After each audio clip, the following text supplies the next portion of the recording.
Hello students.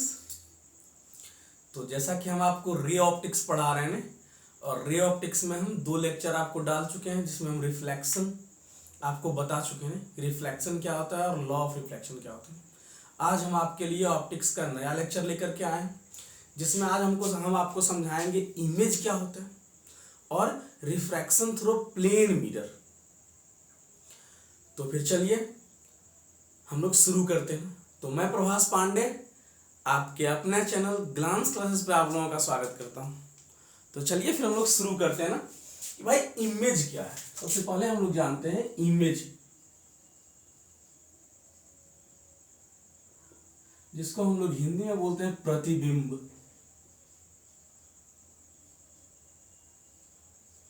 प्रतिबिंब बोलते हैं। अच्छा देखिए ना एक बात ना, जब आप अंधेरे में हैं तब आप किसी चीज को देख नहीं पाते ना, और जैसे ही मतलब लाइट वहां आया ना आप उस चीज को देखने लगते हैं।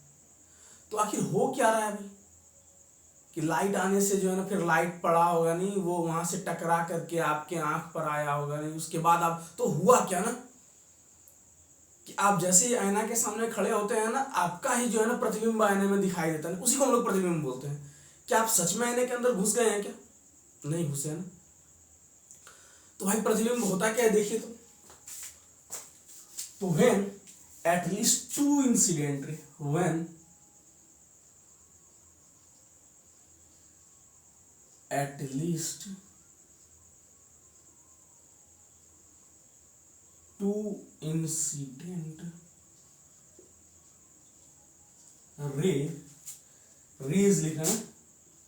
when at least two incident rays after reflection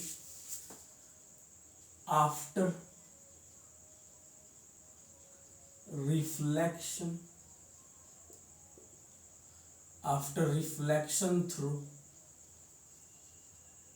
mirror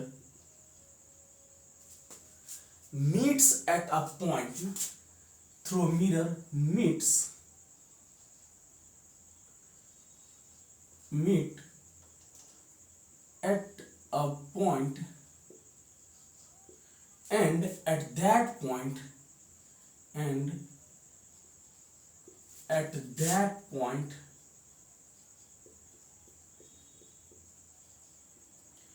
image is formed। देखिए हम क्या लिखे हैं कि when at least two incident after reflection। मान लीजिए लाइट क्या हुआ, तो लाइट उस ऑब्जेक्ट से टकराया और उस ऑब्जेक्ट से टकराने के बाद जो है ना इंसिडेंट किया भाई कहां पे, मिरर पे, और मिरर से जब रिफ्लेक्शन होने के बाद फिर से लौटा ना, तो जिस पॉइंट पर मिला इमेज का फॉर्मेशन किया। कि देखिए तो हम यहां क्या बोल रहे हैं कि दर्पण से परावर्तन के बाद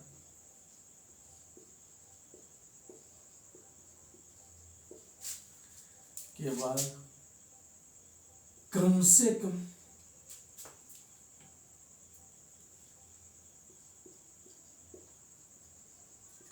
कम जब दो प्रकाश की किरणें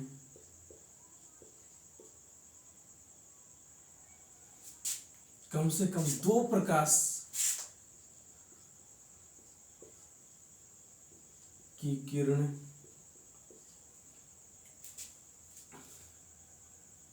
मिलती है तो प्रतिबिंब का निर्माण करती है।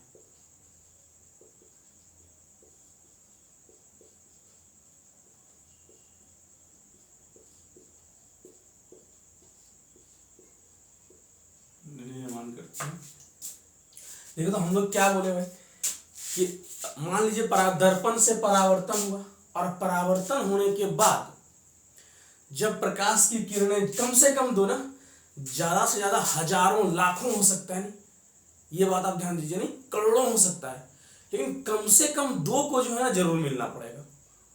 तो कम से कम जब दो प्रकाश की किरणें मिलेगी तो प्रतिबिंब का निर्माण करेगी। अब देखते हैं भाई कि कैसे मिलती है। तो हम यहाँ एक इस तरह का दर्पण ले रहे हैं, देखिए तुम आई होप आप जो है ना 10th में पढ़े भी होंगे कि हम कोई इस तरह का एक दर्पण ले रहे हैं और यहाँ पर हम इस तरह का दर्पण ले रहे हैं। तो जिधर हम ऐसे डॉट डॉट करके बना दिए हैं ना, इधर समझिए कि जो है ना पॉलिश है ना, और ये इसका रिफ्लेक्टेड सरफेस है, ये इसका परावर्तक सतह। तो देखो, तो हम ऐसे करके बोले कि चले भाई यहाँ से एक प्रकाश की किरणें आई, यहाँ कुछ रखा हुआ होगा ना, इससे कोई प्रकाश की किरण आई ना, प्रकाश की किरण आई, और यहां से परावर्तन के बाद चलिए कहीं पे ऐसे करके मिली, हम बोले यहां भी एक किरण आई और ये परावर्तन के बाद ऐसे इस पॉइंट पर मिल गई। तो हम बोले यहां जो है ना प्रतिबिंब का निर्माण होगा। यहां क्या होगा भाई, तो यहां इमेज का निर्माण हो जाएगा। इसी को हम लोग जो है ना इमेज बोल रहे हैं कि भाई जब कोई रे जो है ना आ रही है उधर से ना, और परावर्तन हुआ, परावर्तन होने के बाद कम से कम 2 किरण को यहां जरूर कटना है, तो भाई कटा, यहां प्रतिबिंब का निर्माण हो गया। हम यहां देख रहे हैं, देखिए तो कि यहां पर जो है ना हम बोले ऐसे करके कोई रे आया, और हम आपको बताए भी थे जब कोई रे नॉर्मल से इंसिडेंट होता है, अभिलंब से इंसिडेंट होता है, परावर्तित भी इधर से ही हो जाता है, तो ऐसी किरण के परावर्तित किरण होगी। तो यहां पर एक कोई रे ऐसे करके आया ना, ये रे देखिए तो ऐसे करके आ रहा है, एक मिनट ना,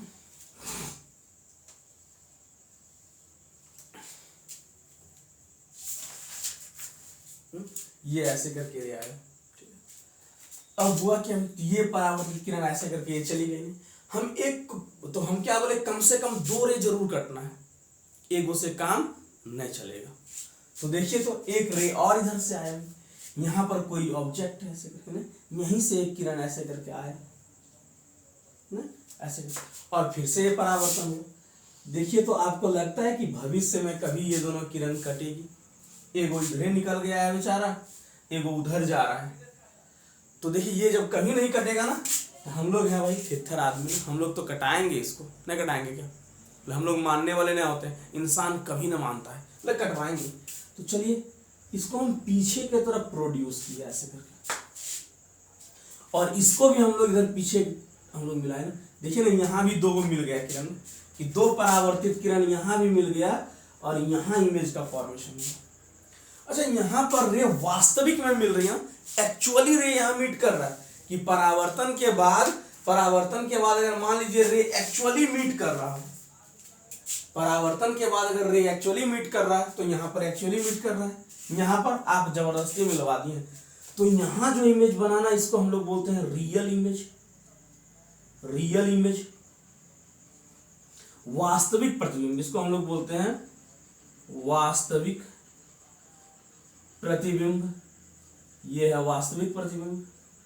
और यहां पर वास्तविक में नहीं मिला है, हम लोग जबरदस्ती मिलाया है इसको, मनगढ़ंत कहानी है, समझे नहीं?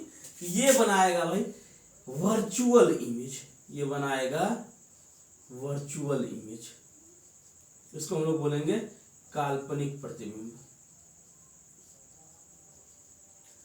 काल्पनिक प्रतिबिंब मतलब क्या हो गई कि अगर रे एक्चुअली कट रही है, अगर रे एक दूसरे को एक्चुअल में काट रहा है, वास्तविक में एक दूसरे को काट रहा है, तो वास्तविक प्रतिबिंब।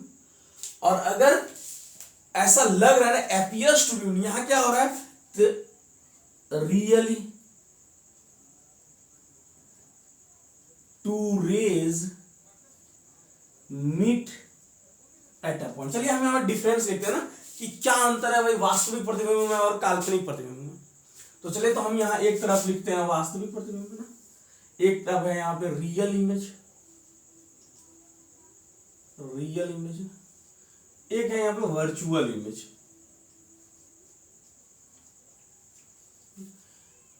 इसको हम लोग बोलेंगे वास्तविक प्रतिबिंब, ये है वास्तविक प्रतिबिंब,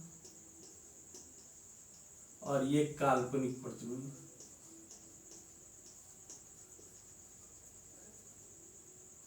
यह है काल्पनिक प्रतिबिंब। When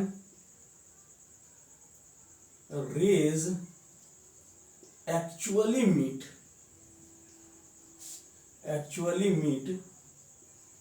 form real image, form real image. भाई जब किरणें वास्तविक में एक दूसरे को काटती है, जब किरणें वास्तविक में एक दूसरे को काटती है,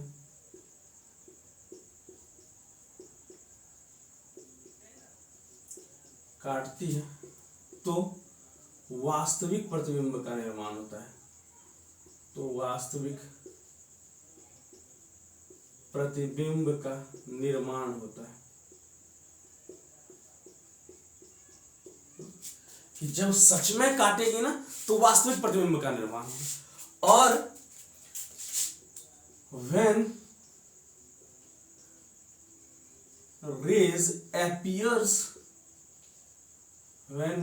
appears to meet, then virtual image formed is formed। कि जब किरणें आभासी रूप से, जब किरणें आभासी रूप से एक दूसरे को काटती है, तो काल्पनिक प्रतिबिंब का निर्माण होता है।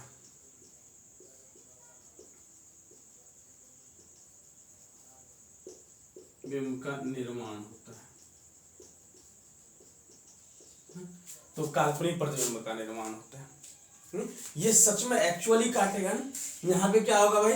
और देखिए तो एक बात और ना, ये पहला। दूसरा हम आपको होता है कि जो रियल इमेज होगा it is always virtual, it is always inverted. देखिए जो सीधा आदमी होता है ना वो देखने में आपको टेढ़ा लगेगा, याद रखिए। जो सच में जो वास्तविक चीज है ना वो आपको जो है ना टेढ़ा लगेगा देखने में, और जो काल्पनिक चीज है ना वो हमेशा सीधा लगता है ना। कि जो आदमी देखने में आपको सीधा लगेगा, समझा वो काल्पनिक है ना। उसका नेचर, जो उसका जो प्रकृति है, उसका जो नेचर है वो वास्तविक नहीं है। अगर वो वास्तविक आदमी होगा ना तो थोड़ा टेढ़ा लगेगा देखने में। तो देखिए ना, ये इट इज ऑलवेज इनवर्टेड, यह हमेशा उल्टा होता है। जहां भी वास्तविक प्रतिबिंब का निर्माण होगा वह हमेशा उल्टा होगा। और देखिए तो it is always erect, it is always erect, यह हमेशा, it is always erect, ERECT ना, यह हमेशा सीधा होता है, यह हमेशा सीधा होता है। और भाई बात क्या है, तो आप जो है ना तीसरा थोड़ा सा यहाँ मिटाया हमने, आई होप आप लोगों को दिख रहा होगा ना। आप लोग छाप लिए कि नहीं छापे इसको, ये ना कि भाई इसको बोलते हैं वास्तविक प्रतिबिंब, यहाँ जो बनाया हुआ है काल्पनिक प्रतिबिंब। नहीं तो यहाँ थोड़ा सा हम आपको मिटा रहे हैं यहाँ। और तीसरा पॉइंट क्या है भाई, देखिए तो तीसरा पॉइंट हम लोग बोलते हैं कि इसको पर्दे पर उतारा जा सकता है। It can be obtained, it can be obtained on screen, इसे पर्दे पर उतारा जा सकता है। और इसे पर्दे पर उतारा नहीं जाता है, it can not obtain on screen. यहां लिखिए इसे पर्दे पर उतारा नहीं जा सकता है। अच्छा आपको बात आई सुनिए, लेकिन आप अपने मोबाइल से फोटो खींच रहे हैं ना, आप अगर वहां से हट भी जाइए तो आपका फोटो वहां रहेगा ना। आप उसको जा करके और दुकान में आके बोल सकते हैं कि भाई प्रिंट आउट करके दे दो, तो आप उसको पर्दे पर उतार सकते हैं। तो जो वास्तविक प्रतिबिंब है आप उसको पर्दे पर उतार सकते हैं ना, लेकिन जो काल्पनिक है, अगर आप आईना के सामने खड़े हुए आपका प्रतिबिंब बनाया ना, लेकिन आप जैसे ही हटिएगा, क्या उसको आप पर्दे पर उतार सकते हैं क्या? आईना में बना हुआ प्रतिबिंब को आप पर्दे पर नहीं उतार सकते हैं। आप बोलिएगा दुकान जाकर के भाई मेरा फोटो निकाल दो जो आईना में बना है, नहीं निकाल सकते। तो जो आईना में प्रतिबिंब बन रहा है वो क्या है, आपका जो है ना वो काल्पनिक प्रतिबिंब है, लेकिन जो आपके मोबाइल में बन रहा है वो वास्तविक प्रतिबिंब है, याद रखिए ना। तो आई होप आपको वास्तविक और काल्पनिक प्रतिबिंब समझ में आया होगा। आप लोगों को दिख रहा है अच्छा से कि नहीं दिख रहा है ये बताइए। चलिए बहुत बढ़िया, मिटाएं फिर। चलिए हम लोग मिटाते हैं इसको, चलिए इसको हम लोग मिटाते हैं आज ना, देखते हैं सब कुछ ठीक है ना। चलिए मिटाते हैं, फिर हम लोग देखते हैं रिफ्रैक्शन थ्रू प्लेन मिरर ना, और उसका अगर आज जो है ना न्यूमेरिकल हम नहीं करवा पाएंगे, वीडियो हम जो है छोटा छोटा बना रहे हैं ताकि आप लोग जो है इसको देखिए ना, क्योंकि बड़ा वीडियो आप लोग देखते नहीं हैं। बड़ा आदमी आप लोग क्या बड़ा वीडियो देखिएगा। तो काल्पनिक प्रतिबिंब जो आपके मोबाइल में बन रहा है वास्तविक प्रतिबिंब है, आप उसको पर्दे पर उतार सकते हैं। आपके आईना में ना, प्लेन मिरर में, आपके घर में जो आईना लगा हुआ है उसमें प्रतिबिंब बन रहा है ना, आप उसको पर्दे पर उतार नहीं सकते हैं ना, इसीलिए उसको हम लोग बोलते हैं काल्पनिक प्रतिबिंब। तो हम आशा करते हैं कि आपको काल्पनिक प्रतिबिंब और वास्तविक प्रतिबिंब में अंतर बहुत बढ़िया से समझ में आया होगा। तो चलिए हम लोग देखते हैं प्लेन मिरर ना कि refraction image formation by plane mirror ना, कि प्लेन मिरर इमेज कैसा बनाता है, काल्पनिक वास्तविक कैसे बनाएगा ना, हम आपको बना के दिखाते हैं। इमेज फॉर्मेशन या रिफ्लेक्शन थ्रू प्लेन मिरर ना, यही बोल सकते हैं इसको। तो हम यहां लिख रहे हैं image formation, image formation by plane mirror, image formation by plane mirror ना, कि भाई ये देखिए तो क्या हो रहा है कि प्लेन मिरर में इमेज कैसे बनता है। तो चलिए हम यहाँ पे एक प्लेन मिरर ले रहे हैं, हम यहाँ पे एक प्लेन मिरर ले रहे हैं ऐसे करके ना, ये है आपका प्लेन मिरर। बेचारा सूत गया है ना, सोया हुआ है प्लेन मिरर, मतलब इसको हम लोग जो है ना ऐसे करके रखे ना। मान लीजिए यहाँ पर आप जो है ना खड़े, यहाँ पर आप कोई चीज जो है ना रखे है ना, लटका करके देखते इसका इमेज कैसे बनता है। तो फिर हम आपको बोले कि चलिए भाई इसका इमेज हमको बनाना है, देखिए तो यहां से एक रे ऐसे करके आएगा, ये तो एक्चुअली आएगा तभी आप देख पाइएगा ना। तो इस ऑब्जेक्ट से एक रे आया, और आपको पता है कि जो रे नॉर्मल आता है ना, कि जो रे लंब नॉर्मल की तरफ ना, जो रे अभिलंब की ओर आता है वो उधर से ही परावर्तित हो जाता है। क्यों? तो एंगल आई 0 डिग्री, तो एंगल आर भी क्या होगा 0 डिग्री, ये हम आपको समझा चुके हैं। तो भाई ये परावर्तित भी इधर से हो जाएगा, ऐसे ही निकल जाएगा रे। तो हम इसको जो है ना ऐसे करके प्रोड्यूस करेंगे पीछे की तरफ, यहां से एक और रे निकालेंगे, ऐसे करके रे निकालेंगे। अब जैसे ही यहाँ ये रे स्ट्राइक करेगा ना, तुरंत यहाँ परावर्तन का नियम लगेगा। तो आपको पता है कि जिस जगह पर ये रे आकर के मिला ना, आप वहां पर एक लंब डालिए, एक नॉर्मल डालिए, तो ये जितना एंगल से यहाँ स्ट्राइक किया है उतने एंगल से ये रिटर्न हो जाएगा। यही तो परावर्तन था ना, हम आपको परावर्तन बार बार समझा रहे हैं, यही तो परावर्तन है। लेकिन हमको लग नहीं रहा है कि ये दोनों रे कहीं जिंदगी में मिलेगा ना, ये वो उधर जा रहा है, ये वो इधर जा रहा है। तो देखिए तो भाई क्या होगा, तो इसको हम लोग पीछे की तरफ प्रोड्यूस करेंगे और ऐसे करके मिलाएंगे। देखिए तो यहाँ पर जो है ये रे ऐसे करके मिलेगा, और यहाँ पर इसका इमेज का फॉर्मेशन हो जाएगा। आप लोगों को आई होप बात क्लियर हुआ होगा कि यहाँ जो है ना इमेज का फॉर्मेशन हो जाएगा। इसमें अगर किसी को कोई दिक्कत है तो हमको बताइए ना, कि भाई इसमें आपको कभी कोई दिक्कत नहीं होगी। अच्छा और देखिए एक बात, अच्छा ऐसा भी तो है कि मान लीजिए यहाँ पे, अच्छा ये दोनों रे, अच्छा हम लोगों का आंख बहुत तनी हुआ है, समझ जाइए ना कि ये दोनों रे इतना दूर पर नहीं होता है। हम लोगों का आंख बहुत छोटा है, उसमें किरण जो है ये दोनों रे बहुत पास पास होता है। हम लोग इसके आगे पढ़ेंगे, इसको हम लोग बोलते हैं पैरेक्सियल रे। दोनों एकदम पास पास रे हैं। बात कुछ आ रही समझ में? आ रही? तो देखिए ना यहाँ पर मेरे आंख को जो है ना, अगर मान लीजिए यहाँ पर आपका आंख है ना, ये आपका आंख है, ये आपका आंख है ना, तो ये दोनों किरण देखिए ना कि ये दोनों किरण जो आंख में ऐसे करके घुस रही है, आपको पता है कि प्रकाश हमेशा सीधी रेखा में गमन करती है। तो ये भाई इसको आंख को लगा, अच्छा ये किरण इधर से नहीं आ रही है, ये तो इधर से कहीं से आ रही है, ये वाला रे इधर से कहीं नहीं आ रही है, ये तो रे इधर से कहीं से आ रही है, आंख को ये प्रतीत होगा। और आंख जो है ना को लगेगा अच्छा ये ऑब्जेक्ट यहाँ नहीं है, ये ऑब्जेक्ट तो यहाँ है, और प्लेन मिरर से इमेज का फॉर्मेशन हो जाएगा। एक और देख लेते हैं ना, कि एक और देखिए तो देखते हैं हम लोग, एक और देखते तो इसमें और थोड़ा सा और क्लियर होगा आपको। यहाँ पर और एक बना रहे हैं प्लेन मिरर ना, देखिए तो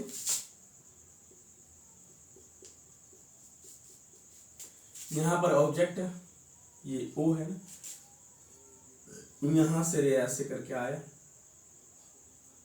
यहां हम लोग डालेंगे नॉर्मल, और यहां से होगा रिफ्रैक्शन ऐसे करके, ठीक है। अच्छा देखिए तो यहां से एक रे ऐसे करके फिर से आया, कम से कम 2 रे, तो ये तो आपको यहाँ फिर से आप डालिएगा नॉर्मल, ये ऐसे करके परावर्तित हो जाएगा, और यहाँ पर आपका आंख है ना, यहाँ पर आपका आंख है, आप देख रहे हैं। और आप मेरे आंख को जो है ना बचपन से ये धोखा हुआ है कि प्रकाश हमेशा सीधी रेखा में गमन करती है, प्रकाश इधर उधर गमन नहीं करती है, प्रकाश जब भी गमन करेगी सीधी रेखा में, तो आंख को लगेगा कि ये प्रकाश यहाँ से आ रहा है, ये प्रकाश यहाँ से थोड़ी आ रहा है, तो यहाँ हम लोग एक लाइन ऐसे करके खींचते हैं, और मेरे आंख को लगा अच्छा ये देखो ना ये प्रकाश कुछ ऐसे करके आ रहा है, ये बोलेगा इसको भी ऐसे करके, तो यहाँ पर इस आंख को गलतफहमी होगा कि अच्छा ये लाइट यहाँ से आ रहा है और इसका इमेज यहाँ बन जाएगा। तो या आई होप आपको क्लियर हुआ होगा कि प्लेन मिरर से जो है ना इमेज का फॉर्मेशन कैसे होता है। बात समझ में आ रही कि नहीं आ रही कि image formation by plane mirror, कि भाई प्लेन मिरर में यहाँ ना समतल दर्पण से प्रतिबिंब का निर्माण, इसको हिंदी में हम लोग बोलेंगे समतल दर्पण से प्रतिबिंब निर्माण, ये हो गया ना, ये है भाई समतल दर्पण से प्रतिबिंब निर्माण। अच्छा देखिए तो भाई वस्तु कहां पे होगा ना, इसको हम लोग प्रूव कर रहे हैं कि जो ऑब्जेक्ट होगा ना, कि भाई बताइए ये यहां से अगर मान लीजिए हम यहाँ पे कुछ नाम देते हैं इसका एम ना, यहाँ पे हम इसको बोल रहे हैं भाई यहाँ पे है एन, तो आप बताइए कि अगर वस्तु जितना दूर समतल दर्पण से खड़ा है तो उसका प्रतिबिंब कितना दूर बनेगा, ये हम लोग निकाल रहे हैं। देखिए चलिए ये हम लोग निकालते हैं, देखिए यहाँ पे। अच्छा देखिए तो ये अगर तो भाई यहाँ रिफ्रैक्शन हो रहा है, ये अगर आई है, ये आई है, हम इसका न्यूमेरिकल जो है ना अगले वाले वीडियो में करवाएंगे, ये समझिए बहुत बढ़िया से, ये हम लोग निकाल रहे हैं कितना आएगा। तो ये अगर आई है तो ये भी आपका आई होगा, क्यों, तो अल्टरनेट एंगल से, एकांतर कोण से, एकांतर कोण से जो है ना हम यहाँ कुछ पी लिख दे रहे हैं ऐसे करके, तो ये अगर आई है तो ये भी क्या होगा आपका आई होगा ना। अच्छा ये आर, और आपको पता है परावर्तन के नियम से आई हमेशा आर के बराबर होता है, आई जो है ना एंगल आई वो बराबर होता है एंगल आर के, हम लोग पढ़ चुके हैं परावर्तन के नियम से, तो इसको भी हम लोग एंगल आई ही लिख दें, आई आई के बराबर है। अच्छा अब देखिए एक बार, अगर यहाँ हम एक पैरेलल लाइंस ड्रॉ करें ऐसे करके, तो ये अगर आई है तो ये वाला भी आई होगा, ये अगर आई है तो ये एंगल भी आई होगा, संगत कोण से, कॉरेस्पॉन्डिंग एंगल से। ये बात आपको समझ में आ रही है कि ये आई है तो ये आई अल्टरनेट एंगल से, कि भाई ये तो ये अल्टरनेट एंगल से आई है, अगर ये आई है तो ये भी आई होगा कॉरेस्पॉन्डिंग एंगल से। हम बढ़िया से समझा रहे, समझिए ना कि ये भाई कॉरेस्पॉन्डिंग एंगल है। अब देखिए तो आपके पास 2 त्रिभुज हो गए ना, अब देखिए तो आपके पास ट्रायंगल है 2, ट्रायंगल कौन सा, तो MON and triangle MIN, triangle MIN, ये है आपके पास ना। अब देखिए तो हम यहाँ बीच में क्या है भाई, तो ये दोनों ट्रायंगल में